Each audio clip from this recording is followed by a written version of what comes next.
criticizing So them. Don, you love censorship, is what you're saying. No, I don't love censorship. Then why are you asking? I believe in moderation, but I don't believe in Censorship moderation is a propaganda word for censorship.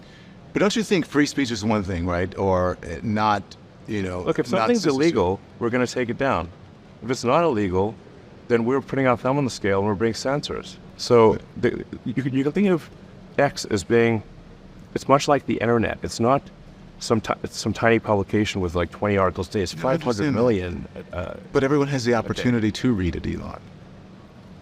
Everyone has the opportunity to read the internet. Are you suggesting we should shut down the internet? No, but you don't own the internet. I'm asking you about you and your responsibility and your platform. And so I see how you feel now. You don't agree. We don't agree on this. Yes, you want censorship and I don't. No, I don't want censorship at all. Yes, you do. No, I want responsibility. I think there. You desperately want censorship. No, if I want a censorship. You want censorship so bad you can taste it. No, that's not true. It's not true. I think that there's right and wrong. And I think that when you have a platform that's as big as yours and as powerful as yours and as influential as yours, and you are a person of consequence to the world with what you do, that there is a certain responsibility that goes along with what you have on your platform and what you put out to the world. And I think that's important. You don't see that responsibility. I think we have a responsibility to adhere to the law, and if people want the law changed, they should talk to their elected representative and get the law changed, and then we will adhere to the law. Okay. But if you want us to go beyond the law, that is us deciding to be censors. And I'm against censorship. I'm in favor of freedom of speech. Yeah. And freedom of speech only is relevant when people you don't like say things you don't like. Otherwise, it has no meaning.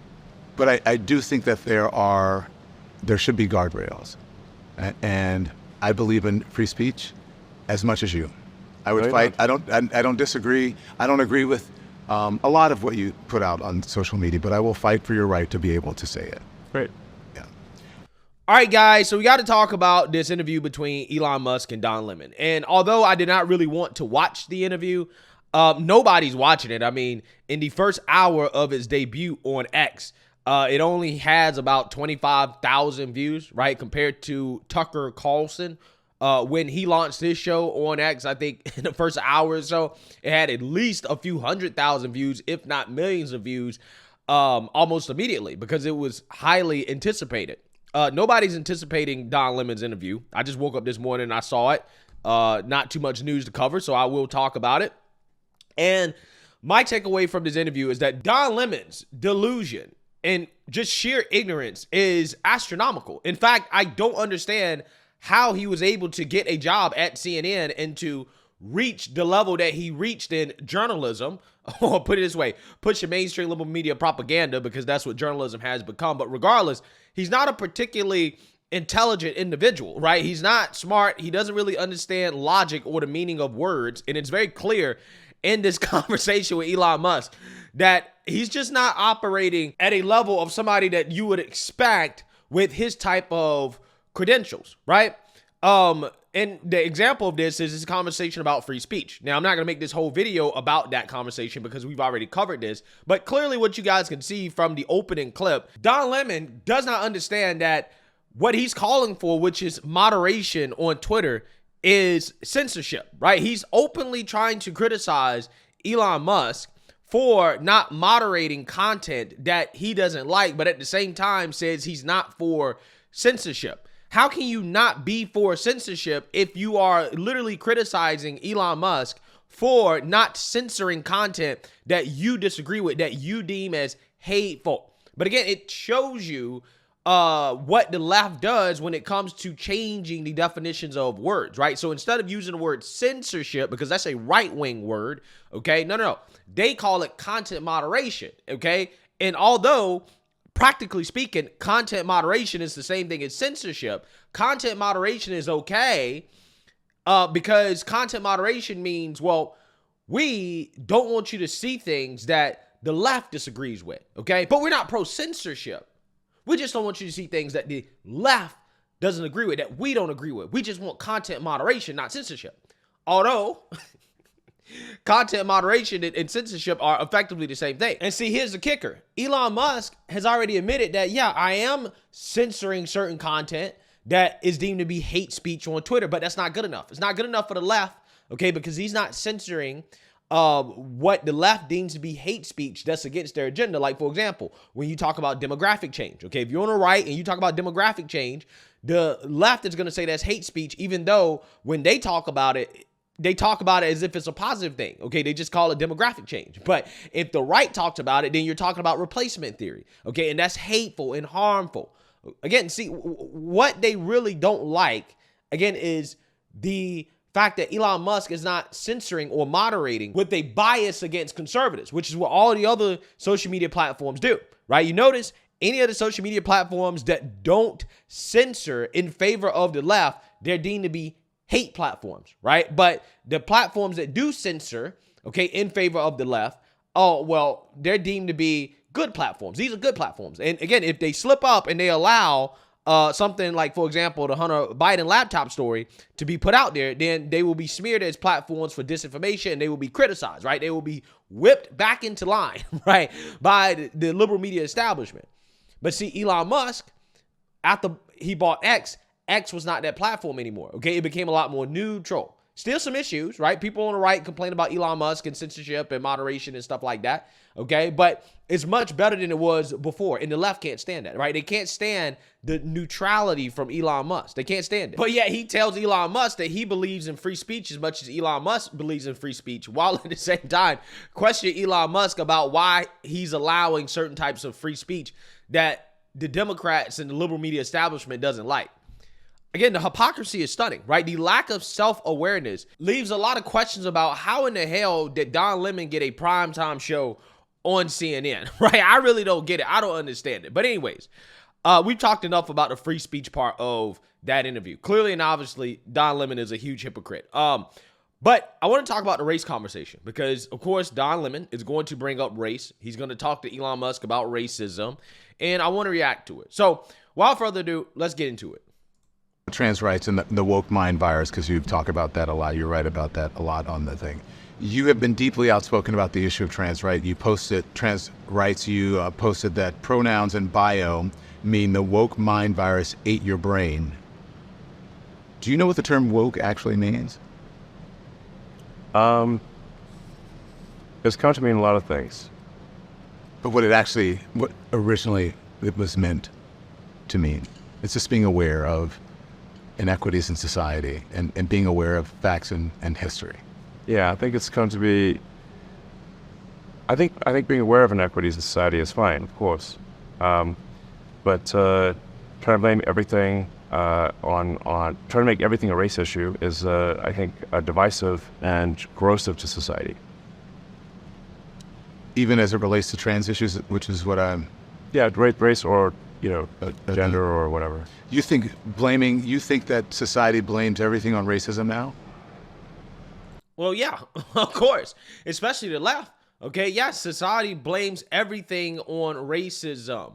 Okay, especially when you talk about why certain groups of people can't get ahead of other groups of people, particularly when you talk about black folks. They love to blame racism, the white man, white supremacy, for why they are not successful, right? When a black person, a particular black individual is not successful, when they are a loser, the first thing that they do is they want to boohoo whine and cry racism, right? Notice, most of the people, vast majority of the people on the internet, boohoo whine and cry racism all the time. They are losers, okay? They're losers in life. And they're not addressing the real issues and the real problems with why black people can't get ahead. It's not the white man, because at the lower level, which is where most black people are operating on the socioeconomic ladder, that is just a fact. You're not dealing with any white people, right? Most black people are not dealing with white people on a day-to-day basis. Who are black people dealing with on a day-to-day basis? For the most part, other black people. So when you have these individuals that come out here and try to say that the white man is the biggest threat to black people, or the white man is holding the black person back, how is that possible when black people interact mostly with black people all day? No, the biggest enemy to black people, what's actually holding black people back, are other black people. Okay, when you talk about crime statistics, when you talk about murders, who's killing black folks? Well, particularly black men, right? Black men are killing other black men.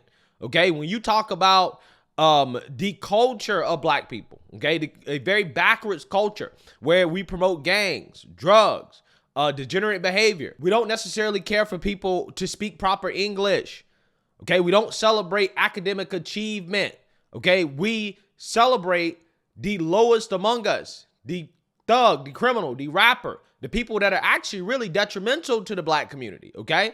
And again, we're so ass backwards that, again, you have the woke revolutionaries on the internet that believe that the so-called black conservative is the biggest enemy to black people, that are holding black people back. And they got so much smoke for the sellout black conservative, but yet they have nothing for the murderer, the drug dealer, the gang member, the rapper that sell out black people every single day, that wake up every single day with the intention of trying to hurt another black person, okay?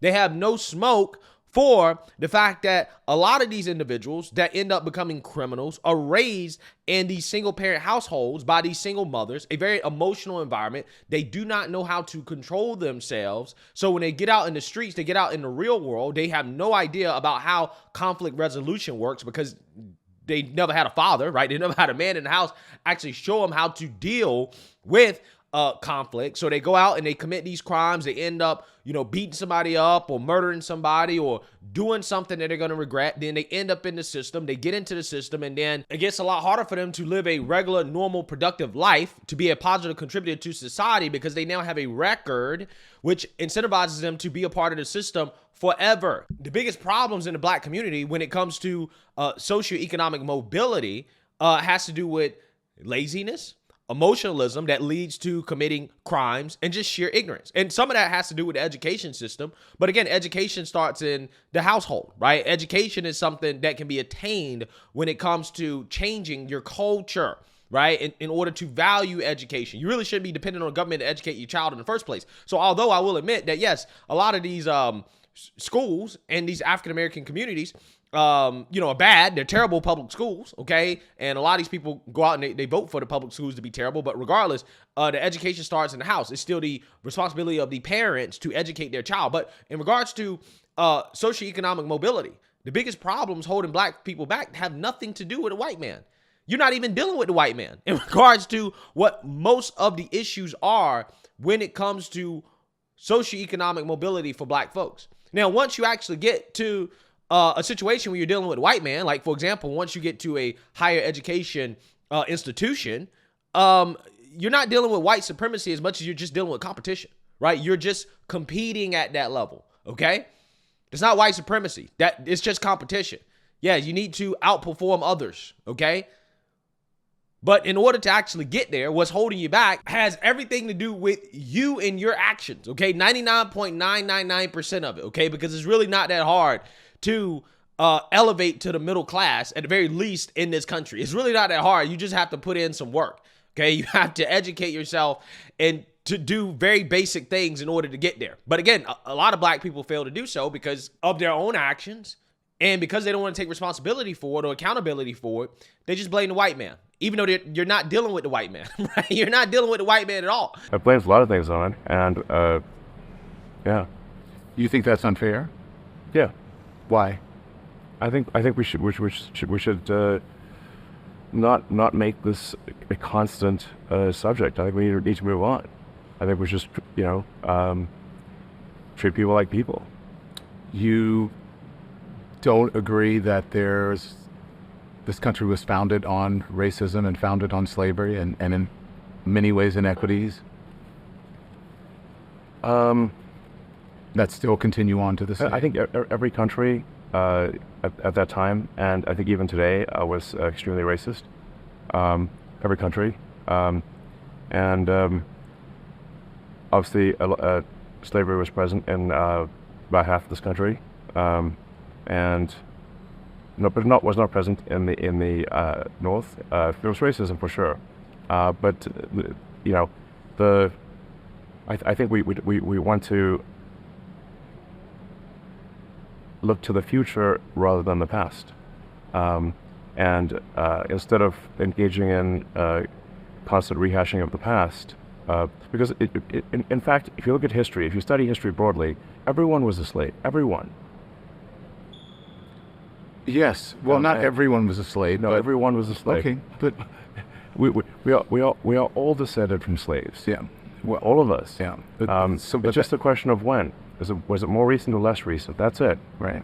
Well, that is, something that Elon Musk is bringing up. But I think what Don Lemon more so is getting at is this idea that, well, slavery in America has negatively affected black people to the point where, again, that is the reason why black people can't get ahead today. I think that attacking that argument probably would be more relevant rather than bringing up the fact that, if you go back in anybody's ancestry, at some point you're going to find that one of your ancestors was a slave, which is true. Okay. And I think that point is particularly relevant when it comes to the moral guilt trip that they try to place on people when it comes to slavery, particularly on white people, when, again, all races have a history of slavery, right? And using slavery as a means of subjugating human beings to harsh conditions and taking away their free will. But with that being said, I think what Elon Musk should have said here is that, yes, this country has had a history of racism and slavery, but that's not what's holding people back today. Today, all these things you talk about don't exist. A lot of these disadvantages have been mitigated by technology. The fact that our standard of living is higher than ever before. The fact that in this country, you do particularly have more opportunity than you would have in any other country, including any European country. Okay, there's lots of opportunity in this country, evidenced by the fact that successful black individuals, intelligent black individuals that put in the work, they're able to achieve socioeconomic mobility. Okay, they're able to become middle class, upper middle class, even wealthy, the top 1%. We see plenty of black people achieve these things. In a country where slavery is holding you back, well, how is that possible? How is it possible for black individuals to be able to achieve what they've achieved in this country if slavery is holding them back so much? It doesn't really make sense. We have had these massive anti-poverty programs. We have a vast social safety net. We have free money for kids to go to school. We have federal loans, okay? Any kid that wants to go to school, they want to go to community college, they want to get a degree, okay? They want to learn a skill, they can do so if they put in the work. The average black child has a supercomputer at their fingertips.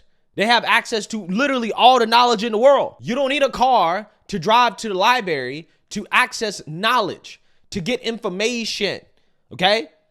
The best way to achieve economic mobility is through knowledge and information, something that, again, in black culture, we don't seem to value too much, right? When it comes to accumulating what actually really is going to help you, okay? In fact, you might be demonized for it. But again, the point is that all of these so-called disadvantages that black people have from slavery or that are lingering from slavery have been significantly mitigated. Considering the fact that, one, a lot of these laws are not on the books anymore. Two, we have a bunch of programs that have been designed to counter this, to try to fix and remedy those disadvantages that black people have. Also, on top of that, the access to technology and information is more abundant than ever before, right? It's about how you use that. How are you taking advantage of those things? And I think that probably would have been a better answer from Elon Musk, because that's what Don Lemon is getting at. What he's getting at is that, well, because of slavery, black people are still being held back, right? And it's not true. It's not true. But what future do we want?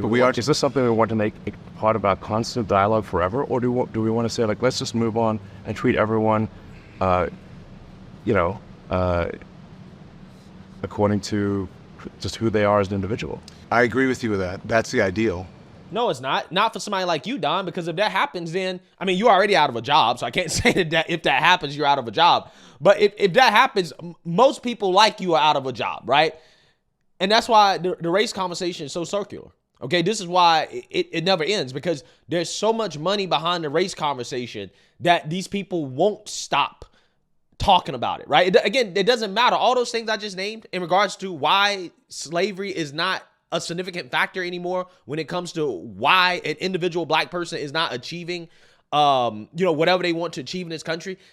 They cannot accept that, right? They're never going to accept that, because if they accept that and they say, well, you know what, slavery don't matter anymore, then they can't boohoo whine and complain about it. They can't use it as a means of their own career advancement. And the Democrat Party uses the race hustle as a means of advancing their own agenda, okay? Regardless of whether or not it's actually good for the people that they claim that they're, doing the policy to benefit.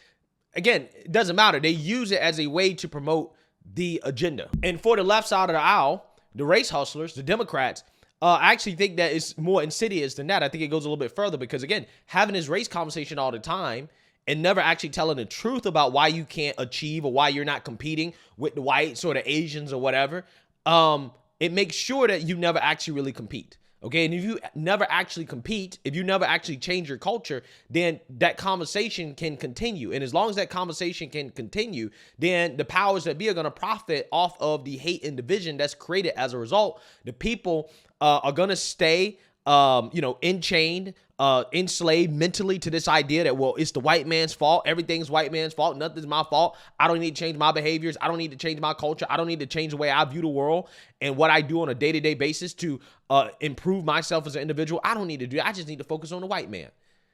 As long as they do that, people will continue to stay at the bottom, and that's what they want. That's what they want. It's really that simple.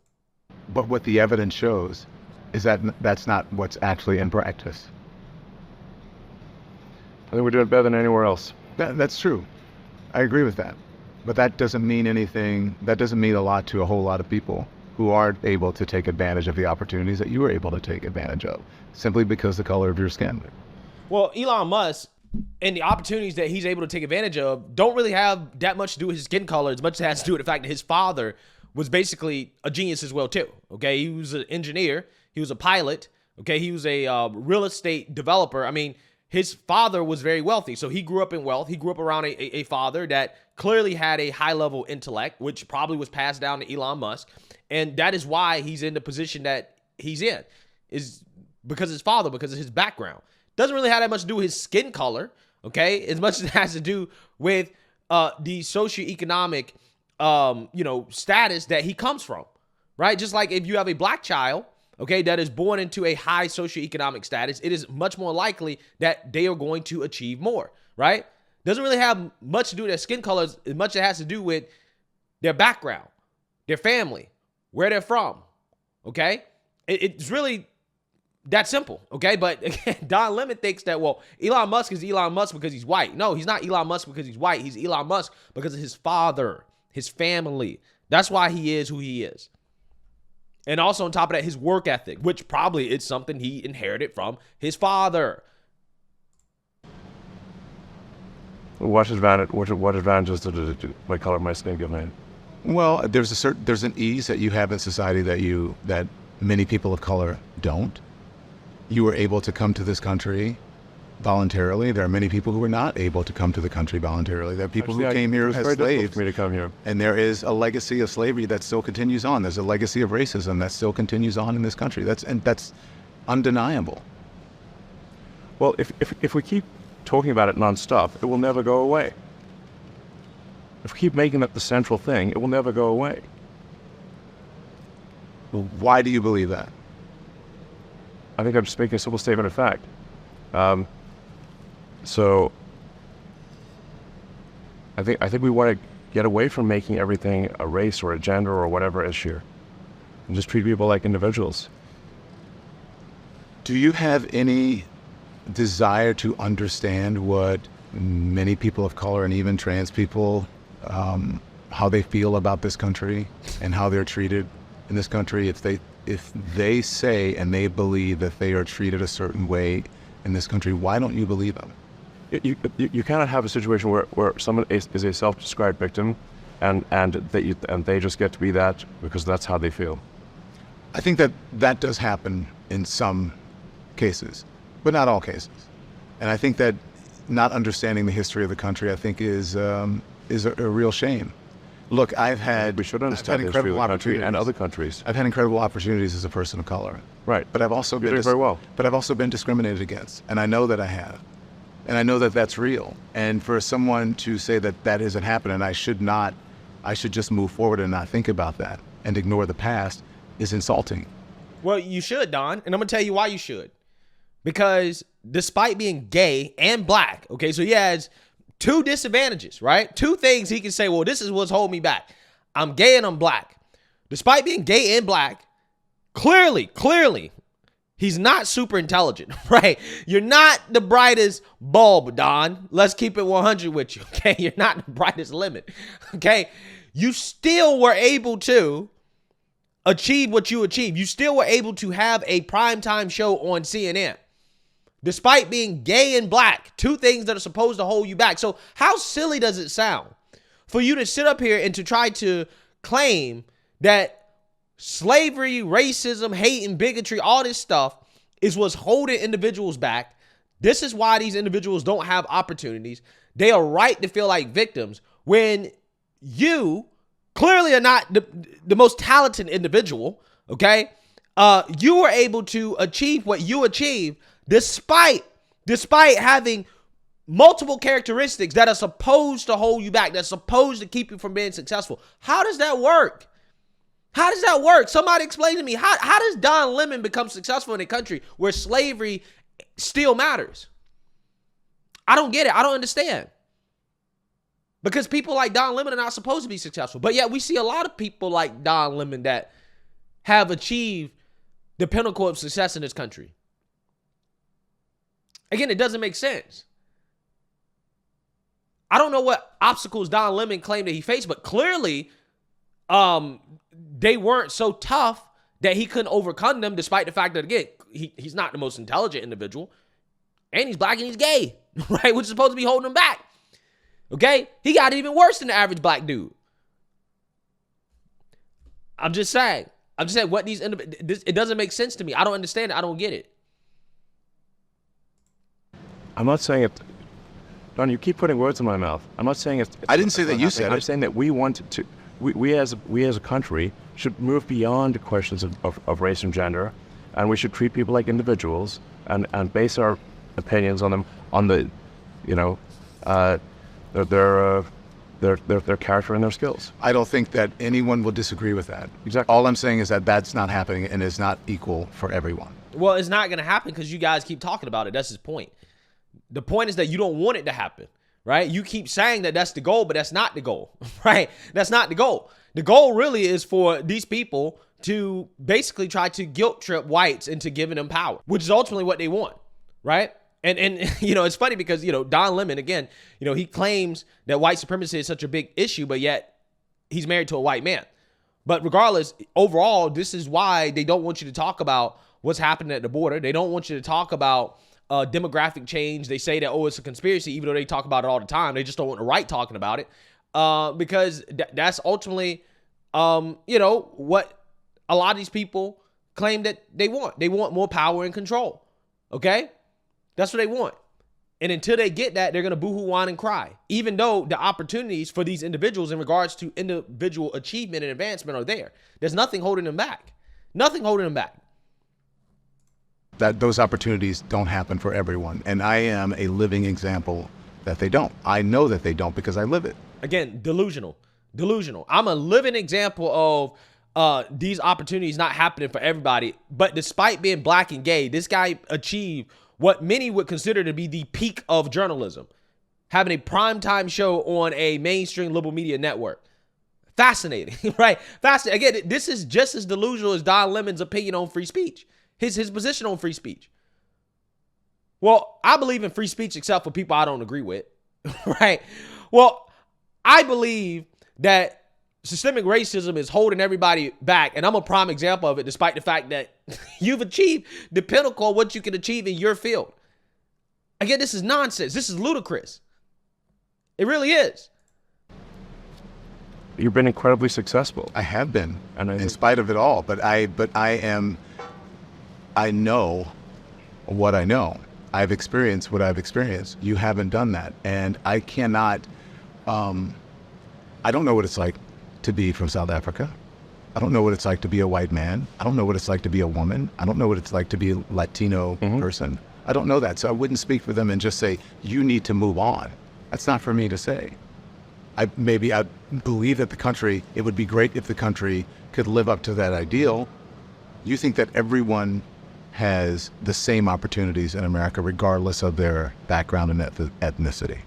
Do you agree? No, I don't think everyone has the same opportunities. Okay. So, yeah.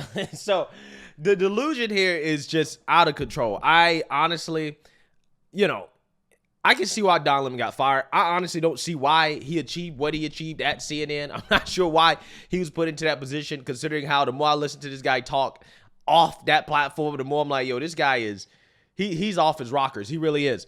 But, you know, this is his last 5 minutes of fame. I don't think that I'm going to be doing too many reactions to Don Lemon interviews anymore, okay, unless he has a very fascinating subject to interview. But I highly doubt it, because I don't know why anybody would want to sit down with this guy. I think his relevance is over. But yeah, let me know what you guys think. Make sure you like, comment, and subscribe. Most importantly, share a Black conservative perspective. Peace.